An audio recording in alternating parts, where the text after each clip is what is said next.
सरकारी एसएसटी उच्च माध्यमिक विद्यालय रायगढ़ ठारे 2 दिनिया प्रकल्प आधारित शिक्षादान प्रशिक्षण शिविर आरंभ।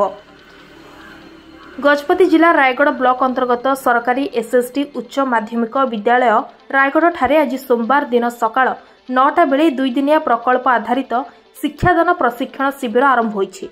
मुख्य अतिथि भाव गजपति जिलापाल श्री विजय कुमार दास यह शिविर शुभ उद्घाटन करथिबा बेले अन्यतम अतिथि रूपे प्रकल्प अधिकारी डॉक्टर दिलीप कुमार बेहरा, जिला मंगल अधिकारी सुश्री ममता राणी परिडा, जिला शिक्षा अधिकारी श्री मायाधर साहू, मंडल शिक्षा अधिकारी श्री श्याम घन भूया और गजपति जिला शिक्षा निरीक्षक श्री रमेश चंद्र दास, विद्यालयर प्रधान शिक्षक श्री सुरेश कुमार साहुकार उपस्थित रहिथिले।